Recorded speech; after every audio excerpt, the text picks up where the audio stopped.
matin, Seigneur, Seigneur, nous nous recommandons entre tes mains, Seigneur. Jésus-Christ, nous confessons le faute, nous confessons le péché, Seigneur. Et ce matin, nous tournons nos regards vers toi, Seigneur. Oh Seigneur, accepte-nous dans ta présence, Seigneur. Accueille-nous encore plus près de toi, Seigneur. Maintenant que nous approchons de toi, Seigneur.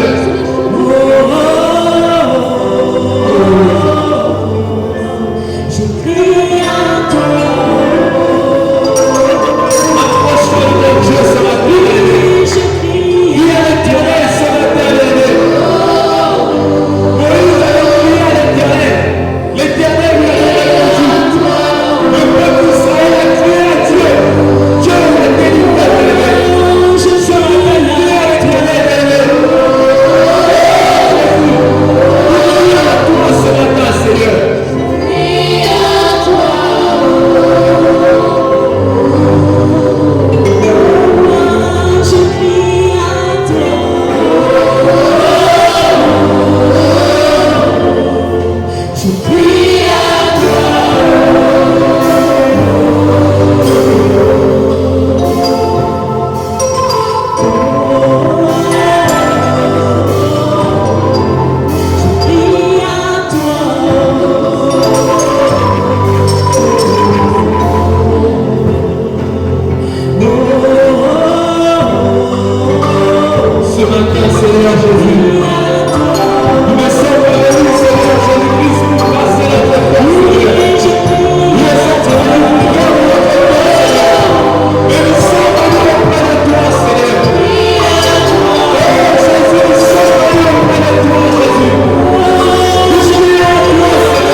ce matin, Seigneur Jésus.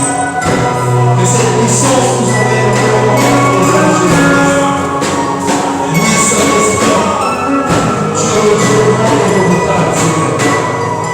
Il est comme toi, Saint-Esprit, et Dieu. Voilà pourquoi, Seigneur, ce matin, nous te reconnaissons, Seigneur, les instants. La Bible dit, Seigneur, la parole est la lumière, Seigneur, qui éclaire. La parole est la vie, Seigneur Jésus-Christ. Et toutes choses, Seigneur, ont été faites par ta parole. Lié au sommet de Dieu, Seigneur, elle reçoit ta parole. Car ta parole est la vie. Et la vie, Seigneur, les hommes. Alors que ce matin, cette parole, Jésus-Christ, Dieu est touché, Seigneur, en fait. Dieu est encore, Seigneur. Et la parole nous éclaire. La vie a dit dans le sens de la révélation.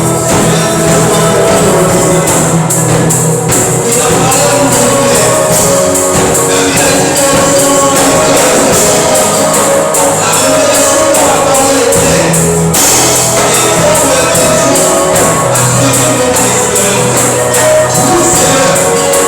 Nous avons compris, Seigneur. Ta parole est une lumière dans nos vies. Et une lumière sur nos sentiers. Éclaire notre chemin, Seigneur. Béni sois-tu ce matin, Seigneur. Au nom de Jésus-Christ, nous avons ainsi prié pour nous. Amen. Amen. Je vous salue tous au nom du Seigneur Jésus-Christ. Alors nous allons lever, nous allons lire la parole du Seigneur. D'ailleurs, nous tentons de lever la main au sein de Nous continuons dans le livre de Ruth. Ruth, le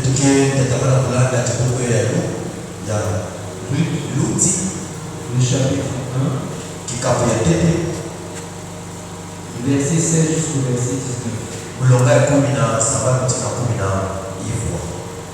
Ruth, chapitre 1, verset 16 au verset 19, je lis au nom du Seigneur. Ruth répondit, ne me presse pas de te laisser, de retourner loin de toi. Où tu iras, j'irai. Où tu demeuras, je demeurerai. Ton peuple sera mon peuple, et ton Dieu sera mon Dieu. Où tu mourras, je mourrai, et j'y serai enterré. Que l'Éternel me traite dans toute sa rigueur. Si autre chose que la mort vient à me séparer de toi. Naomi, la voyant décider à aller avec elle, cessa d'insister auprès d'elle. Elles firent ensemble le voyage jusqu'à leur arrivée à Bethléem. Et lorsqu'elles entrèrent dans Bethléem, toute la ville fut émue à cause d'elle. Et les femmes disaient, est-ce là Naomi? Amen. Jean le chapitre 3. Nous allons lire à partir du verset 1 jusqu'au verset 3. Les hommes du Seigneur.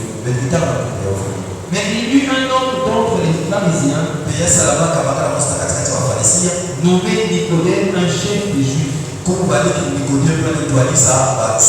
qui vint lui auprès de Jésus de nuit. Et lui dit, Rabbi, nous savons que tu es un docteur connu de Dieu. Car personne ne peut faire ces miracles que tu fais si Dieu n'est avec lui. Jésus lui répondit,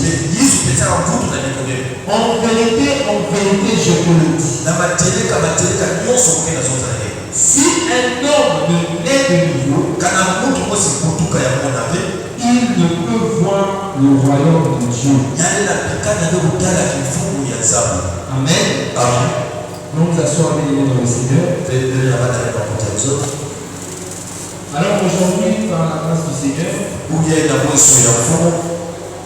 nous allons terminer ce que nous avons commencé le dimanche. Nous avons enseigné le dimanche sur la foi de Ruth. Depuis, je crois, la fin de l'année passée, nous avons été enseignés sur la foi d'Élisée, sur la foi de Noé. Et aujourd'hui, depuis le dimanche, nous voulions parler de Ruth. Afin que nous puissions tirer les leçons du parcours de cette femme et que nous puissions nous approprier son histoire. Parce que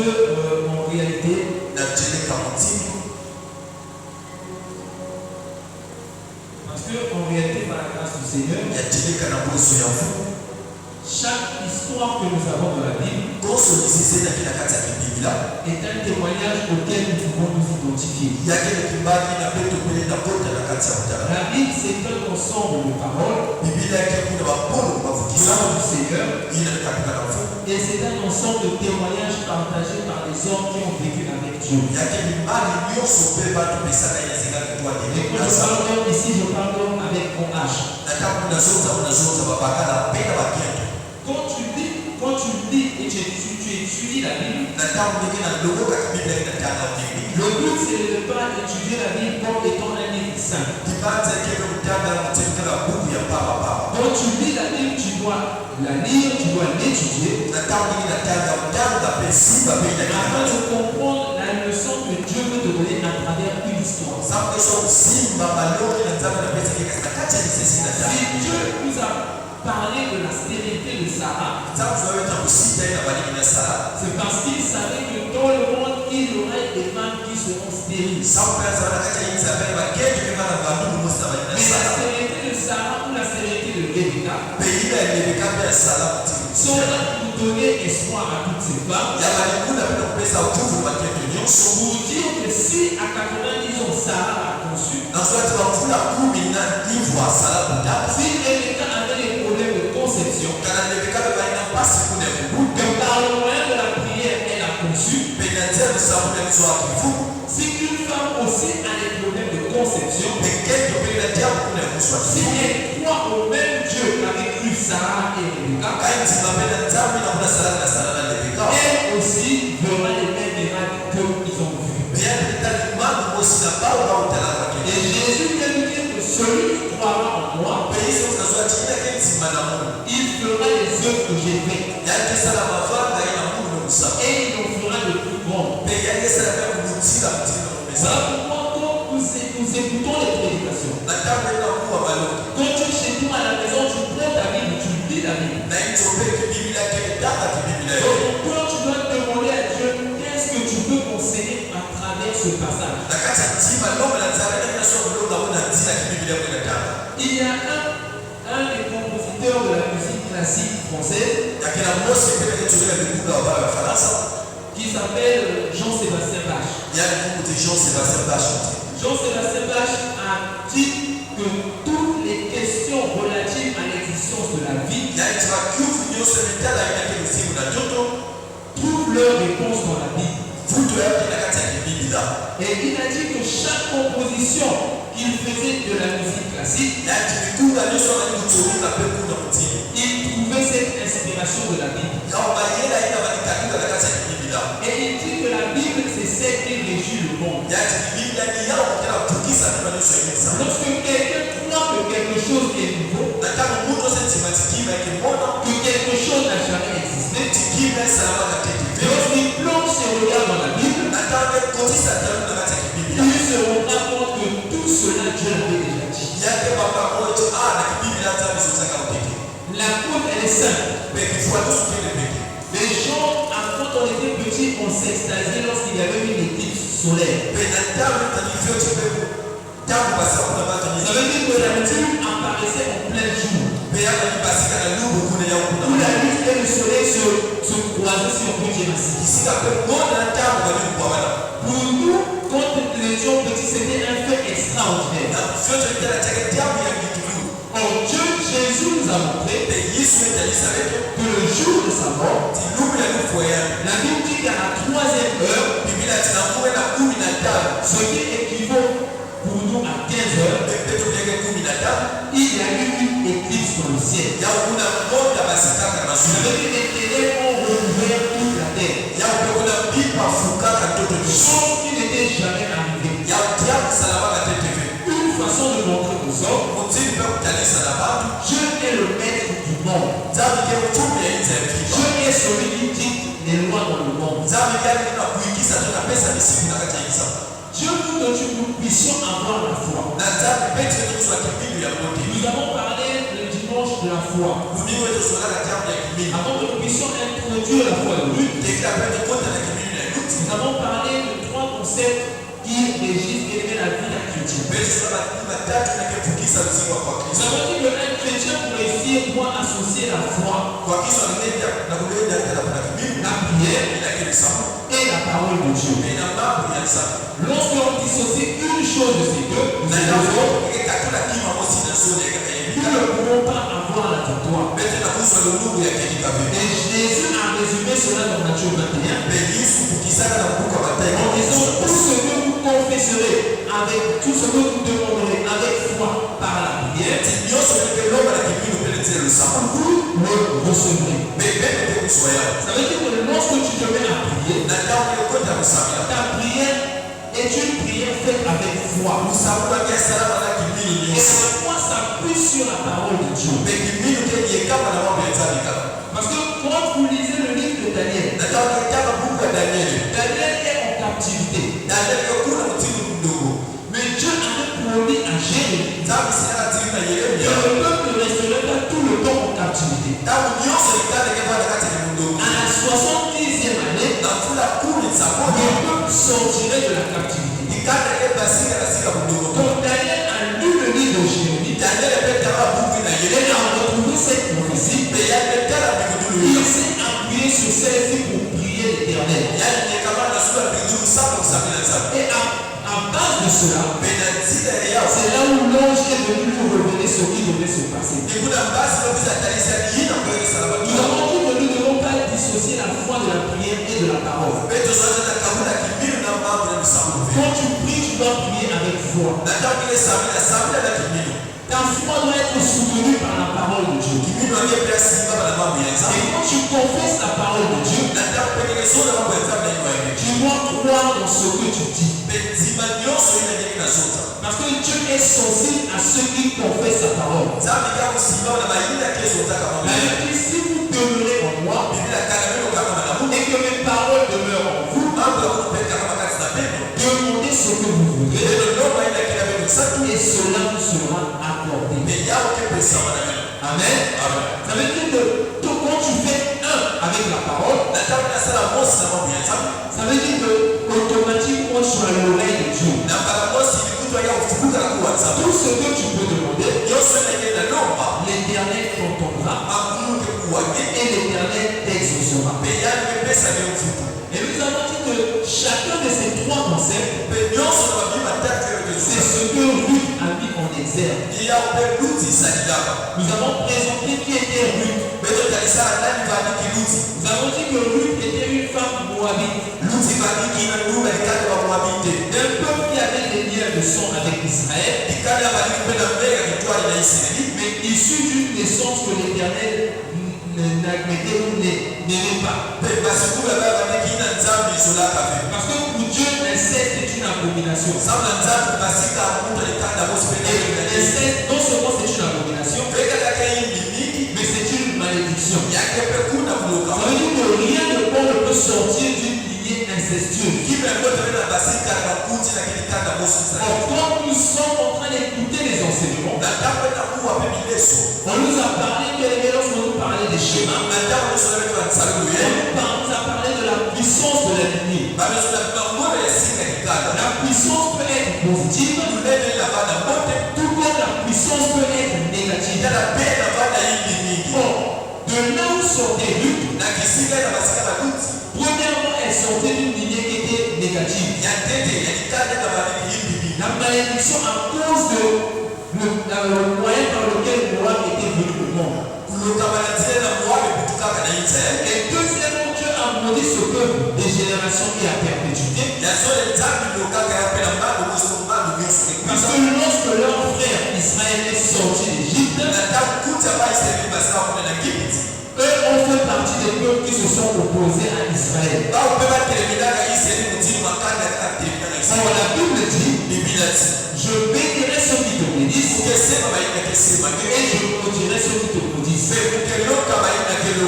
Ça veut dire que ceux qui s'opposaient à Israël devaient subir la sentence de l'Éternel.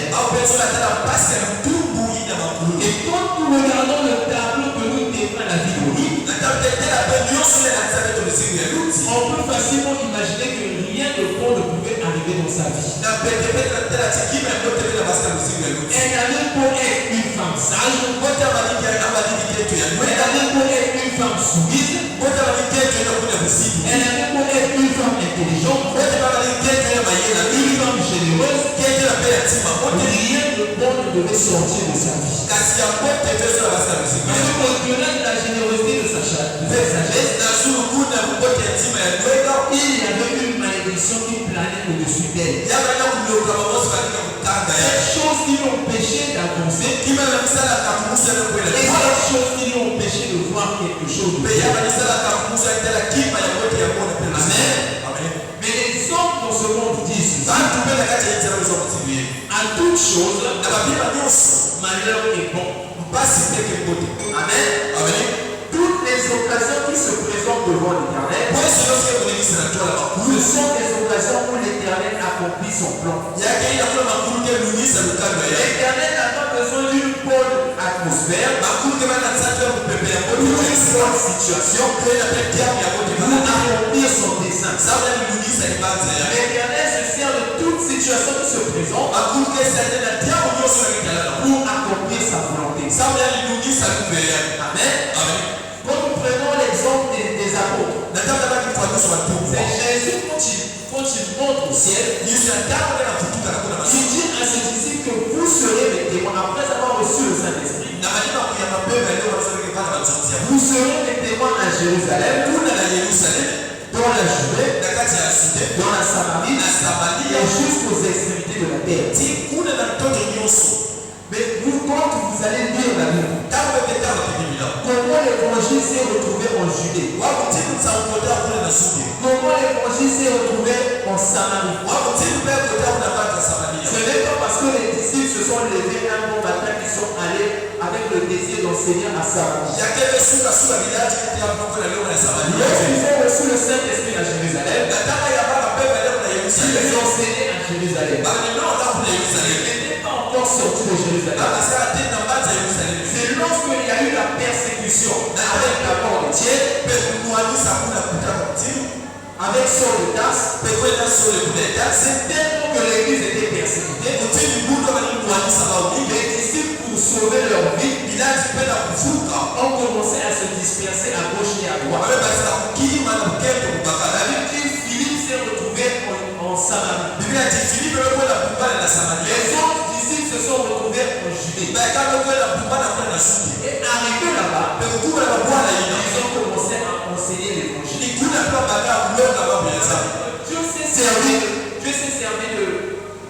Dieu s'est servi de la persécution afin d'accomplir sa volonté. Ça veut dire qu'une situation, tu peux la trouver négative.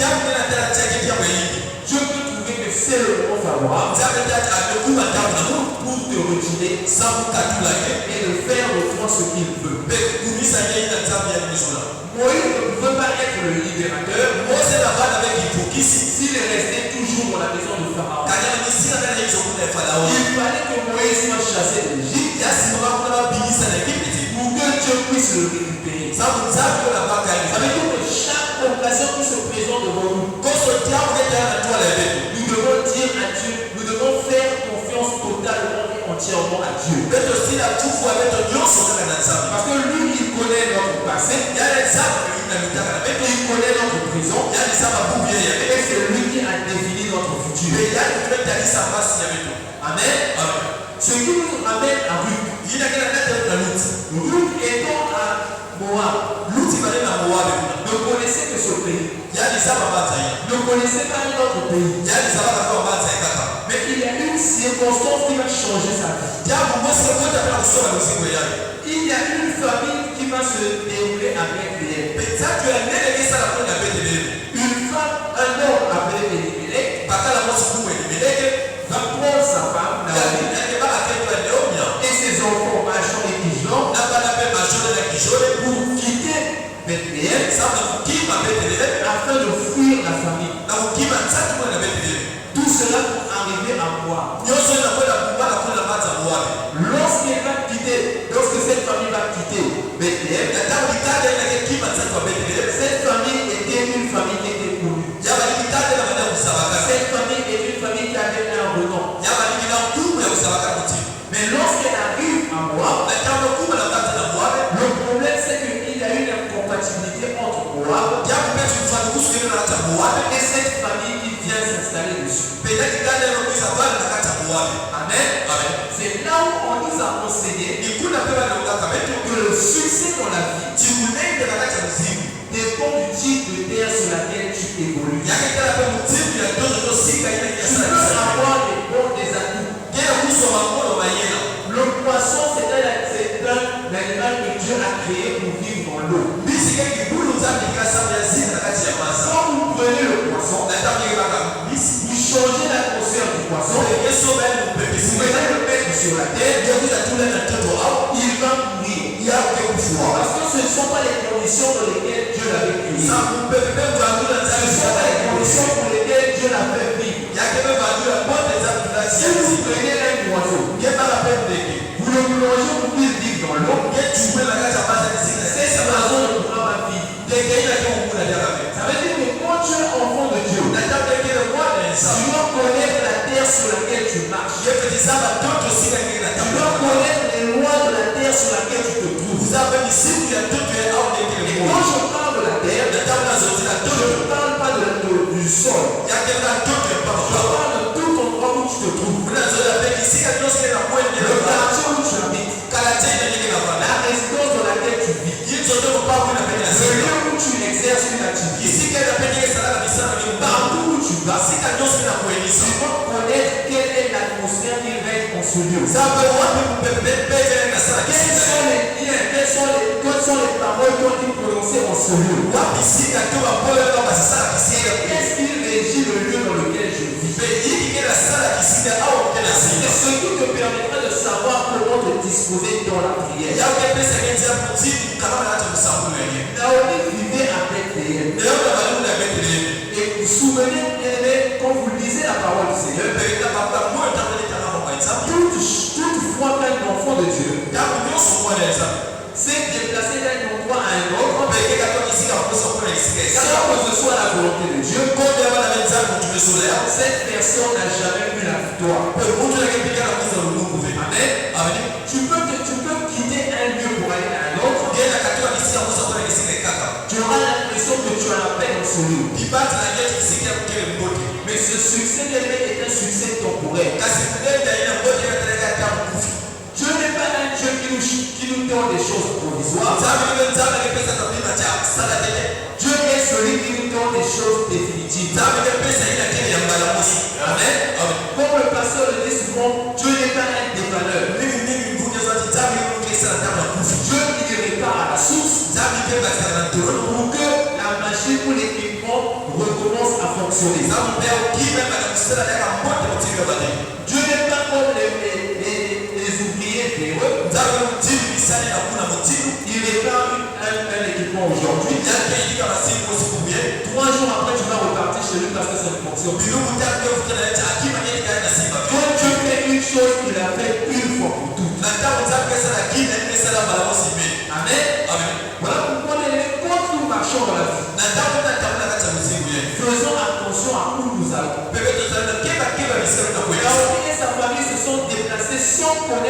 la volonté du Seigneur. leo balikana leo basi kwenda kwenda kusaba hiki za mizona Parce qu'il y avait la famine en Israël. sasa tukoda kuna na Ils sont sortis à Moab amekima kuna pata mwabe en regardant Moab selon leurs yeux charnels. pena mesa tuende acha mwabe kuna kimboti na Biblia Là-bas à Moab, c'est bon. kwenda mwabe kimboti De la même façon que l'autre avait vu qu'à Sodome et Gomorrhe c'était bon. na kimboti pe l'autre génération de la bomole En réalité, pour un premier temps, ya teka na damu ya tete ils se sont sentis bien. bamenda apenda kutia kimboti Et après, les lois de ce lieu ont commencé à s'exercer sur eux. na majina mapenzi ya Bwana yule bana kusana na kati ya baba Amen. amen Quand tu n'es pas dans ton milieu, na damu nyingine na kati ya senge kimboti il est difficile que les forces qui sont en toi puissent bien s'exercer. yake basi na pepe na kati ya miasa na moto kisi Surtout si Dieu ne t'a pas envoyé. tena pepe nzamu yo kutida Et c'est la ya même chose qui est arrivée à Naomi. jambo spesa bana sika neonia Quand Naomi arrive dans ce lieu, na jambo leo na kuma kisika ina la terre de Moab a reconnu qu'il y avait quelque chose de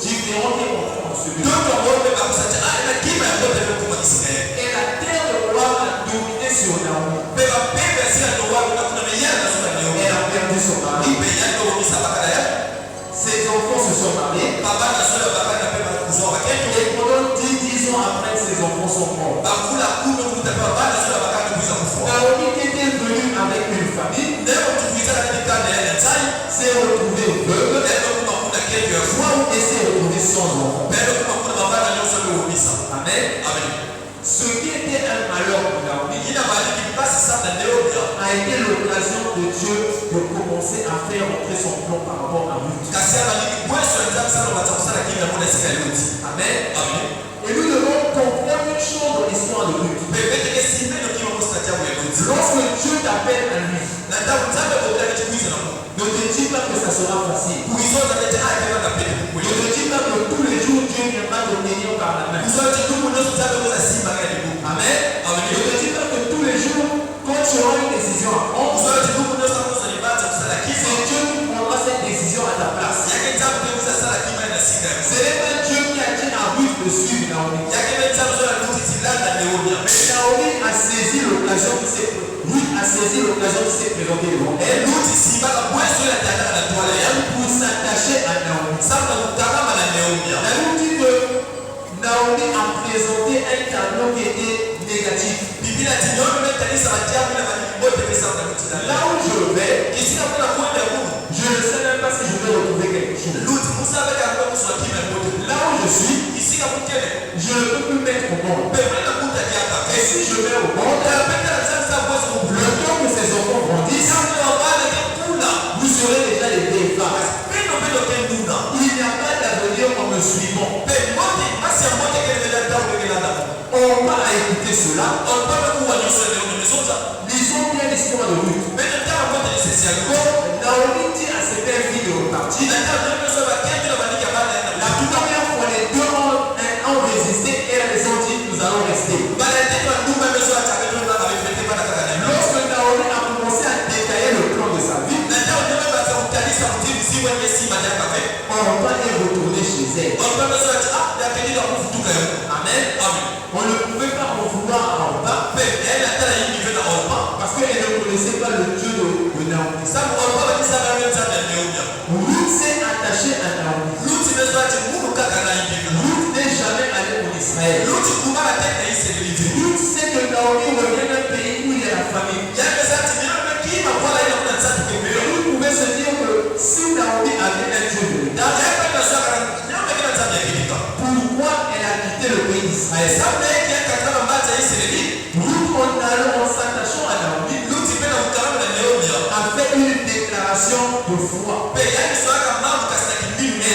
Où tu iras, j'irai. Où tu mourras, je mourrai et je serai enterré.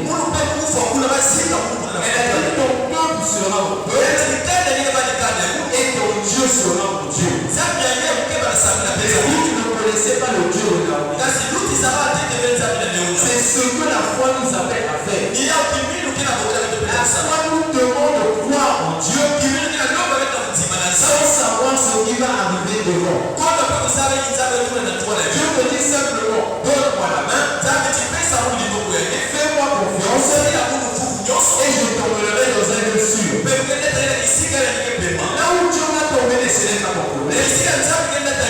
Comment Dieu va t'emmener? Ce n'est pas ton problème. La seule chose dont tu es sûr, si Dieu me tend la main, ça veut dire qu'il va m'emmener là où il veut m'emmener. Et c'est ce que Ruth a fait. Ruth s'est attachée à Naomi. Et la Bible dit dans le passage que nous venons de lire, lorsque Naomi arrive à Bethléem, les femmes se sont posé la question. Est-ce Naomi? Pourquoi n'arrivait-on pas à reconnaître Naomi? Parce que la Naomi qui avait quitté Bethléem, et la Naomi qui revenait de Moab, n'était plus la même personne. Elle a quitté l'alliance de Dieu pour rentrer dans une terre où il n'y avait pas d'alliance. En allant là où Dieu ne pouvait pas la protéger, l'alliance s'est abattue sur elle, jusqu'à ce que même son visage ne n'était pas reconnaissable. Et la Bible dit que lorsque les femmes l'ont appelée Naomi, elle a dit ne m'appelez pas Naomi, mais appelez-moi Mara. Car Dieu a rendu ma vie amère. Amen. En réalité, ce n'était pas que Dieu avait rendu sa vie amère, mais elle s'était débranchée du lieu où elle avait la source de l'électricité. Et Dieu nous interdit de nous débrancher à Dieu qui est la source de toutes choses. Amen. Dieu nous demande de toujours nous attacher à lui. Et nous avons lu que quand Ruth et Naomi arrivent à Bethléem, la Bible dit bien aimé que lorsqu'elles sont arrivées, elles n'avaient plus rien. Déjà, vous devez savoir une chose. Lorsqu'on était étrangère en Israël, lorsqu'on était veuve en Israël, et lorsqu'on était une femme en Israël, cela était un handicap sur le plan social. Parce que les étrangères étaient considérés comme étant les derniers de la société. Quand vous faites des recherches de la sociologie du peuple israélite, et pour ceux qui ont l'habitude de lire le livre de Deutéronome, malgré que ces femmes soient des femmes étrangères, mais Dieu avait protégé le droit de ces femmes-là. Le premier droit élevé, c'est le droit de clanage. Quand il y a des épis qui tombent après la récolte, les femmes veuves étrangères, elles ont le droit, d'après la loi de Moïse, de ramasser ce qui tombe pour qu'elles puissent nourrir leur famille. Elles peuvent pas participer à la récolte, mais elles attendent les épis qui tombent de la récolte qu'on emmène. On appelait cela le droit de clanage. On peut trouver cela dans Deutéronome 24, verset 19. Deuxième point qu'elles avaient, le droit à la protection judiciaire. Dieu avait dit, tu n'opprimeras pas la veuve ou l'orphelin. Cela, on peut retrouver ça dans Deutéronome 24, verset 17. Et il y avait le troisième droit qu'elles avaient, c'est le droit à la part de la dîme. Ça veut dire que tous les 3 ans en Israël, on organisait de la dîme. Et une partie de cet argent, on venait le donner aux veuves et aux orphelins. Et le quatrième droit, c'est ce qu'on appelle le droit de rachat. Dans la culture israélite, on appelle cela le lévirat. Lorsqu'un homme qui a épousé une femme meurt, son parent le plus proche peut épouser cette femme afin de poser une descendance à son frère qui est mort. Ça, ce sont les droits de Dieu, les 4 droits que Dieu a garantis à une femme veuve. Parce que Dieu savait que si je ne fais pas ces lois, ces femmes seraient marginalisées. Amen. Et lorsque Ruth arrive, Ruth répond à chacun de ces critères. Ruth est une étrangère, elle est une veuve, elle est une femme. Mais vous verrez que Ruth ne va pas aller vers les hommes de la justice. Et quand nous étions au temps des juges, il n'était pas parti vers un juge en Israël pour dire qu'il faut que vous puissiez, je revendique mes droits. Non, ce n'est pas ce que Ruth avait fait. Ruth arrive en Israël. Elle arrive avec Naomi. Elle n'a pas de quoi manger. Ruth dit à Naomi, laisse-moi, je vais aller dans un champ. Je vais aller glaner. Amen. Et je trouverai quelque chose pour que nous puissions vivre. C'est ce que la foi nous demande. La foi demande la détermination. La foi, ce n'est pas une émotion. La foi demande que tu fasses un mouvement. Tu peux confesser j'ai la victoire du matin au soir. S'il n'y a pas de mouvement qui accompagne cette parole, tu n'auras jamais la victoire au nom de Jésus. Amen. Dieu a besoin d'un mouvement de ta part. Ruth a dit je vais glaner. Et lorsqu'elle va glaner, elle se retrouve dans un champ. Ce qui a été intéressant dans ce que nous avons lu, dans le livre de Ruth, le chapitre 2, il y a le champ dans lequel elle est partie glaner. Ce champ appartenait à un homme qu'on appelait Boaz. Boaz était un parent proche d'Elimelech, le mari de Naomi. Ça veut dire qu'il était de ceux qui avaient sur elle le droit de rachat. Mais lorsque Boaz arrive, Naomi se retrouve dans son champ. Ruth se retrouve dans son champ. Lorsqu'il remarque cette fille, il dit à qui appartient cette jeune femme.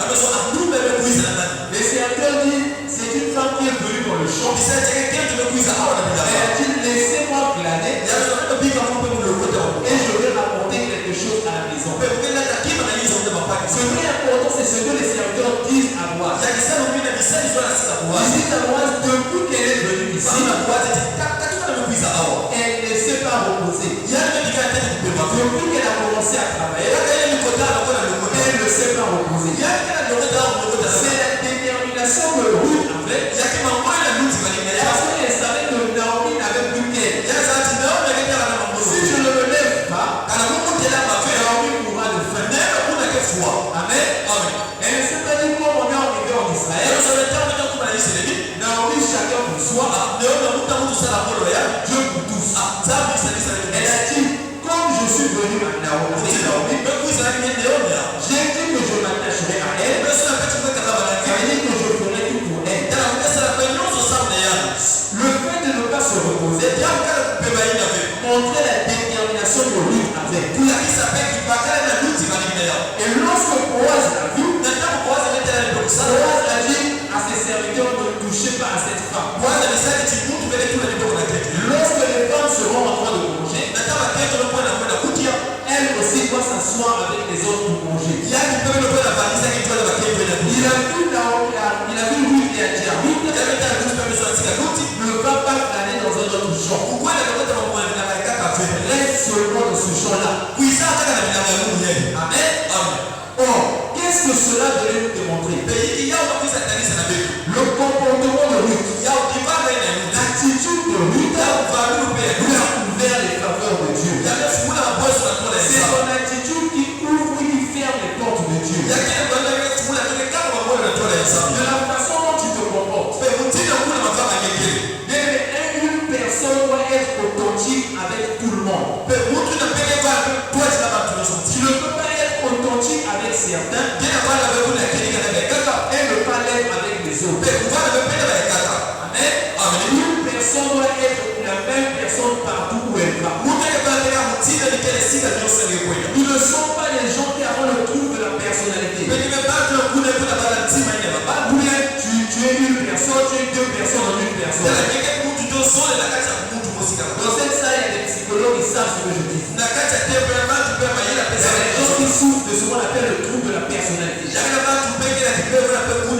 Vous voyez une personne, en réalité, il y a deux personnes en lui. Je ne parle pas de cela. Une personne normale.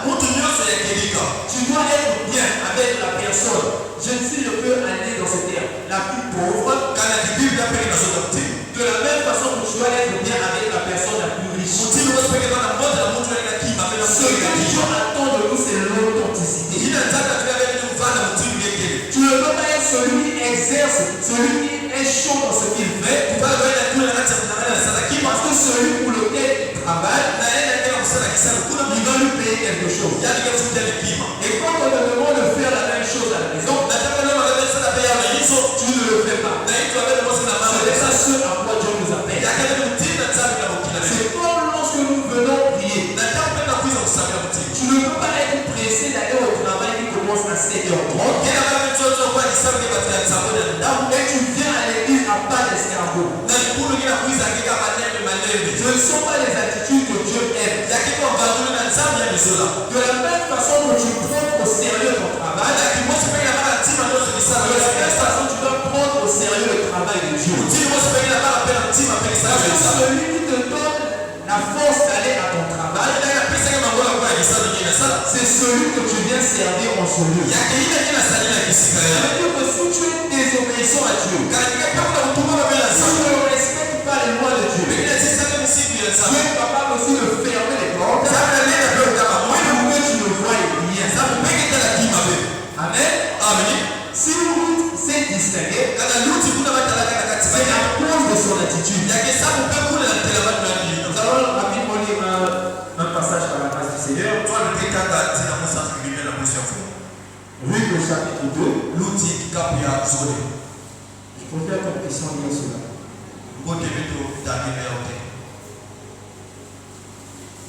Disons Ruth chapitre 2, nous allons lire le verset 6 jusqu'à 7. Le serviteur chargé de surveiller les poissonneurs répondit. C'est une jeune femme moabite qui est revenue avec Naomi du pays de Moab. Elle a dit, permettez-moi de planer et de ramasser des épis entre les gerbes derrière les poissonneurs. Et depuis ce matin qu'elle est venue, elle a été debout jusqu'à présent. Et ne s'est reposée qu'un moment dans la maison. Verset 8. Boaz dit à Ruth, écoute ma fille, ne va pas planer dans un autre champ. Ne t'éloigne pas d'ici. Et reste avec mes servants. Regarde où l'on poisson dans le champ et va après elle. J'ai défendu à mes serviteurs de te toucher. Et quand tu auras soif, tu iras au vase et tu boiras ce que les serviteurs auront puisé. Et quand vous lisez ce passage, vous vous rendez compte, avant même que Boaz n'exerce le droit de rachat, de façon officielle, il avait déjà commencé à l'exercer sur le Ruth de façon officieuse. Parce que celui qui nous rachète, c'est celui qui nous protège. Celui qui nous rachète, c'est celui qui est notre parent rédempteur. Celui qui nous rachète est celui qui a payé le prix. Et lorsque celui-ci nous rachète, personne ne peut nous toucher. Avant même de racheter Ruth, il a avait déjà mis des garde-fous tout autour d'elle. yani tunakuna mipaka Il a dit personne ne doit te toucher. yamesakemela muntu keyimile Et toi aussi tu dois le croire. ngepene nzima yako Moi je suis enfant de Dieu. utimukele mwana nzambe Aucun sorcier n'a le droit sur ma vie. yakemela ndokitula liboka Parce que nzima quand il est monté sur la croix, natani ndakakuna na kulusi quand il est parti voir le diable dans les enfers, na mbanza kuna bafuwa il a présenté le sang. yani talisaka menga Amen. Et quand il a présenté le sang, nataba talisaka menga les esprits de ta famille étaient présents. bapembe bakanda petalaka yao Quand il a présenté le sang, nakutaka talisaka les menga schémas de ta famille étaient présents. banzali bandoka bakanda Et petalaka il yao leur a dit en présentant le sang, bazwana bautama talisaka menga j'exerce le droit de rachat sur cet enfant. kuna zala usiku ya nsungula Vous n'avez plus le pouvoir de le toucher. peleka lunene usiba msiku Le seul qui a le pouvoir sur lui, inaka lunene na zulu qui a yake le pouvoir sur sa vie, penda sikata msiku yake c'est moi qui ai donné ma vie sur la croix. yake Mungu kuna pesa msiku kuna kulusi Amen. amen Nous continuons la lecture. pesa kitamana mtama Verset 10, Ruth va répondre. na kumi luti ya pesa mtuku Comment ai-je trouvé grâce à tes yeux que tu t'intéresses à moi qui suis une étrangère? kwa mtindo nimetela kumbote na pesa kumbozo wewe Mungu mtikela kumzenza Boaz lui répondit. bowazi pesa yako On t'a rapporté tout ce que tu as fait pour ta belle-mère. baba sonza munyosi nimesa sana na mama yako Depuis la mort de ton mari, katika lufu ya bagari et comment tu as quitté ton père et ta mère kwa mtindo nimemaza tata mama yake et le pays de ta naissance mata ile ile kutuka pour aller vers un peuple que tu ne connaissais point auparavant. na kuiza ikale ile sabaka vena tete Que l'Éternel te rende ce que tu as fait. makulu pesa ngine na ndio Et que ta récompense soit entière de la part de l'Éternel, le Dieu d'Israël, sous les ailes duquel tu es venu te réfugier. mtu aliyeva na mmoja kuna nzambe Israeli na hii siku na mapapwa ni Cette parole a été prononcée pour Ruth mambo yana zonzaka na sura luti parce que Boaz avait entendu le témoignage de Ruth. sababu waza waki mbagi na luti Ruth a quitté sa zone de confort luti ni katika siga ile bali mmoja vers un Dieu qu'elle ne connaissait pas. na siga nzambe ile ni sabaka De la même façon que Abraham avait quitté sa zone de confort moi c'est que hapa ni katika mata na bali pour mmoja suivre un Dieu qu'il ne connaissait pas. na kulala nzambe ile ni sabaka Et Dieu a fait du bien dans la vie de Ruth. mais nzambe sana mmoja na luti ile luti Ruth, bien aimée, en arrivant en Israël, luti kama ni kumaka na Israeli kuna elle n'a pas regardé à sa position. yani talaka fẹ́ na bali na kifala Quand il fallait glaner, elle est partie glaner. na kwenda lokota kwenda lokota C'est là où nous disons que la foi nous emmène à l'humilité. niwe kana swa kimimi kile nata kuna La kimosi foi ne peut pas te sentir supérieur aux autres. yana la kisa kile chingeka mtila papaya La foi t'emmène à l'humilité. ya ukia nata kile mkuluka Car la Bible dit que l'humilité précède la gloire. bila chukuluka ya ukipesa kile C'est ceux qui s'abaissent ni baina kile kuluka que Dieu finit par élever. tabu kile kanisa kusabu Ceux qui pensent qu'ils sont hauts, ina kipanda cha kina sulu c'est Dieu qui finira par leur faire descendre leur piédestal. tabu ndio kile kanisa kuluna bao na hisi Voilà pourquoi les amis, nous devons nous accrocher à Dieu comme Ruth de la fait. na peto karona nzangu timu luti salaka yao Et vous verrez que après tout le bien que Ruth a fait pour Naomi, na baada ya kumoja nyoso luti salaka leo Naomi va lui donner des conseils. leo peke pesa ni maneno Elle dit, je veux assurer ton futur. yaani musula kukuma bote pesa ni bana bote Dans le livre de Ruth, le chapitre 3 et le chapitre 4. na kikapu ya tatu na iya Elle a dit, voici ce que tu dois faire. kila yeye kitikisa Voici ce que tu dois faire. kila batili ya Voici kitikisa ce que tu dois faire. kila yeye kitikika Ruth n'a pas dit à Naomi pourquoi je dois faire cela. luti bila musula bila sasa kimwe sala Elle ya a tout simplement obéi à la voix de Naomi. yaani tunaomba nataka na nyoso na tunaomba pesa mtimu Ici, Naomi bien-aimée représente l'Église. ah leo kila kanisa mtimu Et Ruth représente le chrétien. luti ya kanisa kwa Kristo Lorsque tu es dans une église du Dieu vivant nataka hata nipunde nzambe mmoja et que tu suis les instructions que Dieu a données à travers cette église, ile nyendaga nzambe pesa na kata nipundu ina Dieu t'emmènera toujours à la victoire. nzambe ndio ika ni Mungu Dieu veut une foi qui soit obéissante. nzambe sio kimimi na kitu kama na yako Quand Dieu te dit de faire quelque chose, nzambe sio ni sala kima yetu Dieu ne veut pas que tu puisses douter. nzambe sio ni sala batende Dieu ne veut pas que tu puisses regarder la chose par rapport à ce que tu vois. nzambe sio ni kila mtimu ngeni ya zoea Mais Dieu veut que tu sois aveugle. na nzambe sio bana pofu Amen. amen La foi doit nous emmener à être aveugle. kimimi ndio ndio tunafanya mapofu Quand Dieu me parle, nataka nzambe kuna je ferme les yeux à la réalité. pepe nataka besa na batia Et j'avance parce que je sais que c'est lui qui me conduit. pepe na kwenda kwa sababu sana yeye anataka Et c'est là que Dieu nous Dieu bien-aimé emmène Ruth dans cette victoire. Et nous disons que la faveur n'est pas un hasard. C'est la conséquence d'une foi sincère, d'une foi active et d'une foi persévérante.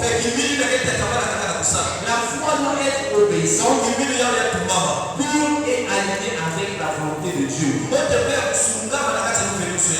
Amen. Dieu honore la foi de Ruth par la rédemption. Avant que Boaz n'épouse Ruth, il y avait un parent plus proche qui avait le droit de l'achat. Mais lorsque Boaz est parti lui parler, il a refusé d'exercer son rachat afin de permettre à Boaz d'exercer ce droit de rachat. Ruth qui était une femme abandonnée, Ruth qui était une femme délaissée, Ruth qui était une femme qui avait perdu l'espoir à la vie. À cause de sa foi, Dieu a permis que Ruth soit honorée. Elle s'est mariée, elle a mis au monde, et Dieu a encore fait plus grand. Il a fait rentrer dans la lignée du Messie. Parce que quand vous lirez Matthieu 1, il y a 4 femmes exceptionnelles dans la lignée du Messie. Si vous voyez ces 4 femmes avec les yeux des hommes, vous pouvez vous demander comment un Dieu saint a permis que ces 4 femmes soient dans sa vie. La première, c'est Tamar qui est sortie avec son compère.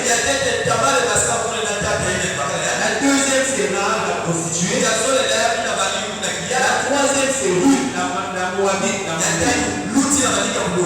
Et la quatrième, c'est Bathsheba l'adultère. Dieu n'a pas regardé à ce qu'elles étaient. Mais Dieu a regardé au plan qu'il allait faire à travers elles. La foi n'a pas besoin de la perfection. La foi n'a pas besoin que tout soit parfait.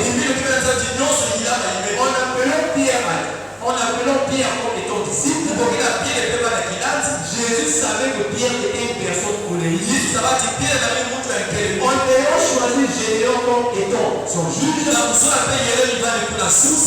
savait que Gédéon était une personne qui était timide. Ce ne sont pas ces obstacles qui pouvaient empêcher un Dieu d'agir à travers eux. Voilà pourquoi j'aimerais dire à l'église, on n'attend pas d'être parfait pour prier le Seigneur.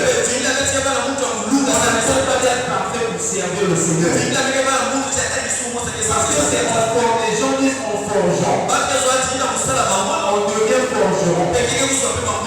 Plus tu exerces, plus tu apprends. Plus tu exerces, plus Dieu développe ton caractère. Amen. Et pour finir, nous avons dit ceci. Pourquoi nous avons lu Jean 3, le verset 1 à 3?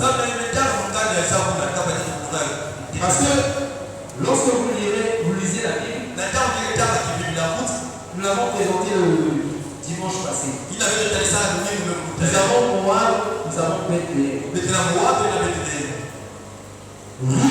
Ruth et Naomi passent de Moab à Bethléem. Et ici, Bethléem est pour nous, c'est le symbole de ce que Jésus vient appeler la nouvelle naissance. Amen. Parce que bien aimé, la nouvelle naissance, c'est celle qui nous fait passer de la mort à la vie. Et Jésus a dit, si quelqu'un est en Christ, il est une nouvelle créature. La nouvelle naissance te fait passer d'un passé lourd vers une vie où tu es prédestiné à vivre de grandes choses. Amen. Voilà pourquoi, pour finir, nous avons dit ceci. À chaque lieu correspond un système spirituel. Quand vous marchez, vous devez identifier le système spirituel qui régit votre milieu. Moab représente un passé lourd, confus et charnel. Bethléem fidélité de Dieu et la promesse d'un avenir nourri par Dieu. Si Moab était une terre sans alliance, Bethléem est une terre d'alliance perpétuelle de Dieu.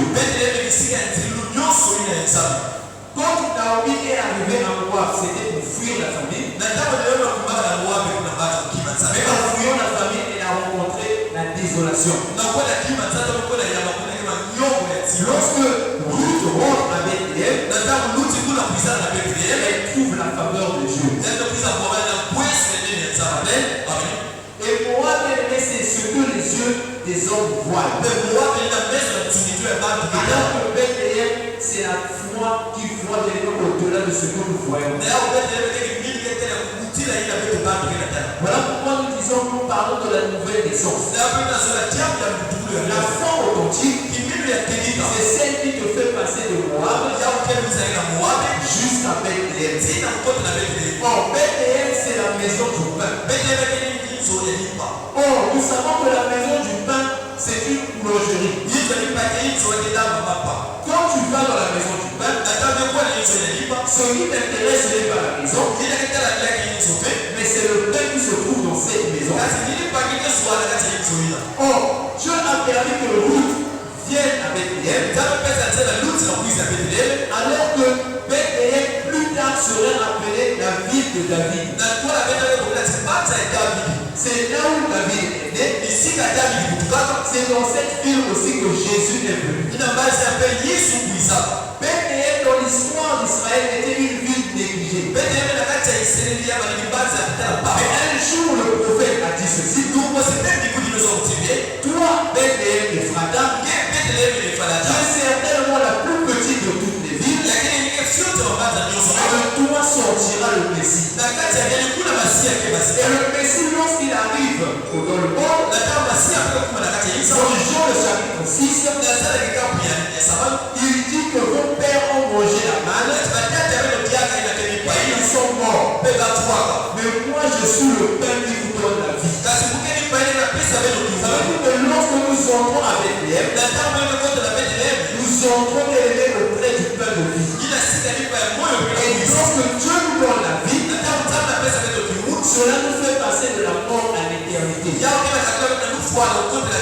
D'un avenir qui était incertain vers un avenir meilleur. Amen. La foi de Ruth nous enseigne l'inclusion. Dieu ne rejette personne. Les Hébreux ont l'habitude d'utiliser ce terme en hébreu, on dit Nézer. Bonté fidèle. La bonté exercée par Ruth envers Naomi a produit des fruits. Et la foi de Ruth nous enseigne la détermination. Et la foi de Ruth nous enseigne comment saisir l'opportunité. Un jour, le pasteur nous a montré le schéma d'un crayon. Le crayon qui était lancé cassé en deux. Plutôt que de s'apitoyer sur son sort, l'homme a taillé les deux crayons. Au lieu d'avoir un crayon, il avait maintenant deux crayons. Ça veut dire qu'il a transformé ce qui était une crise en opportunité. Si Ruth n'avait pas saisi son temps, Ruth n'aurait pas vu la gloire du Seigneur. Amen. Je vais réitérer ce que j'avais dit la fois passée. Cette année est pour nous une année très importante. L'église a 20 ans cette année. Et Dieu a fait grâce que nous puissions être dans cette année durant chacune de ces années. Pour prendre mon propre exemple, je dirais ceci. Moi, je suis arrivé dans cette église le 7 septembre 2006. Et nous avons connu des hauts. Parce que il faut pasteur. Quand nous avons connu des hauts, c'est vraiment des hauts.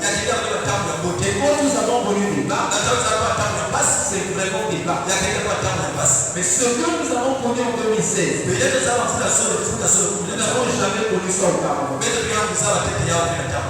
La façon dont l'Église s'est retrouvée en 2016. Toute personne charnelle ou constituée ne pouvait pas accepter cette mission. Ça, c'est une mission impossible. Or, le problème, c'est que notre Dieu est celui qui aime les missions impossibles. Dieu a suscité des hommes, Dieu a suscité des femmes, qui se sont levés pour que cette église tienne. Chaque fois que tu es en proie au doute, chaque fois que tu pleures, souviens-toi d'où nous étions. Ce matin, en parcourant certaines anciennes photos de l'église, je me suis souvenu qu'un jour ici nous avons prié sans les tôles. Et quand on parle du soleil à son zénith, c'est-à-dire qu'il fait vraiment chaud. Nous avons prié dans cette église alors qu'il n'y avait pas de tôle, il y avait un soleil accablant. Mais la chaleur du soleil n'a pas altéré notre détermination. Parce que pour nous avions un but à terre. Ce n'était pas de montrer à ceux qui doutaient que cette église va revenir. Mais c'est d'accomplir la mission pour laquelle Dieu nous avait appelés.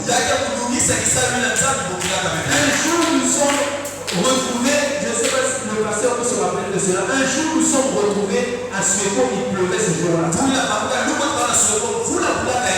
La salle de Suéco fait 345 places. Ce jour-là, il y avait que 9 personnes à l'église. Imaginez-vous 9 personnes dans une salle qui fait 345 places. Cela ne nous a jamais découragés. Parce que chaque fois, l'Éternel a toujours été là avec nous. Il n'y a pas plus grand témoignage que cela. Les gens sont venus, les gens sont partis.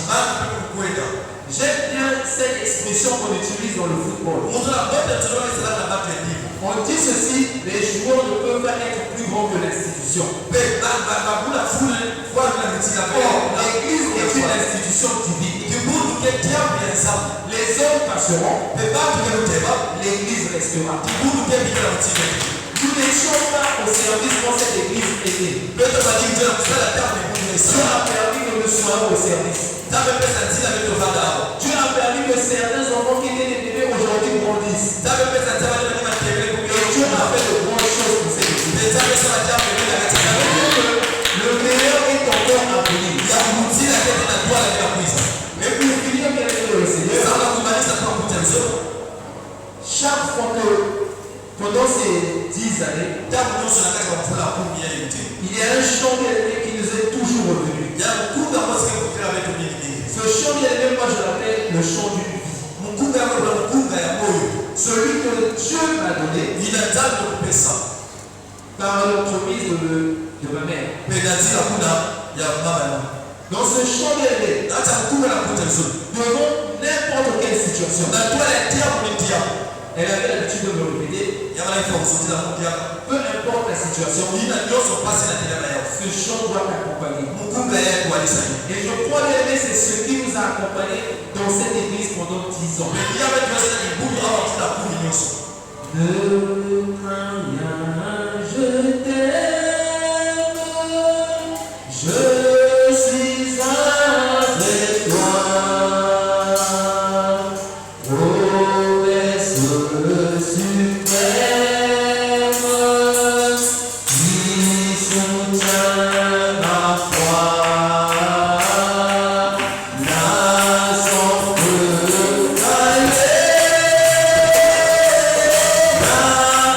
Yeah.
J'aimerais que tu élèves ta main droite là.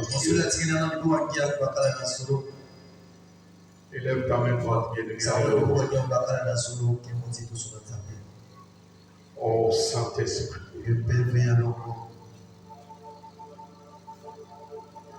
Oh Jésus, alléluia. Alléluia. Alléluia. Alléluia.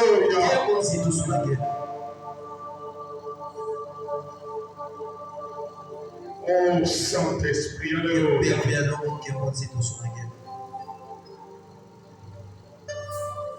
Oh Jésus.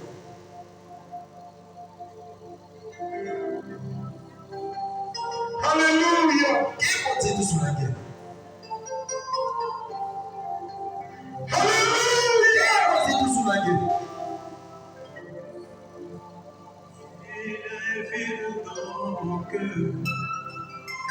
J'ai pas vu de mes souffrances, il fait la vie, il attend l'arrivée de la et si on a besoin de toi, oh, si le sagesse, mais pas si moi le son, le c'est la vie. Sans souvent, toi le c'est la gueule de sa passion, mais pas si moi le son.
Tu ne peux pas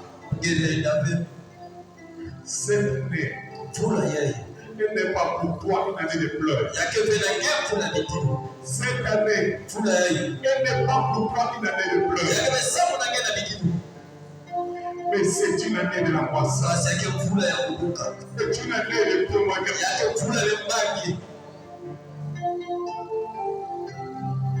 Regarde, je vois un esprit qui est sous la forme d'une chauve-souris. Elle a souvent agi. Mais Dieu connaît pas en réalité. Sa belle nature, tu n'as jamais découvert. Mais ce matin, il y a un Dieu qui te donne cette victoire. Ce matin, il y a un Dieu qui te donne cette victoire. Élève seulement ta main droite là où tu es. Élève seulement ta main droite là où tu es. Oh Seigneur.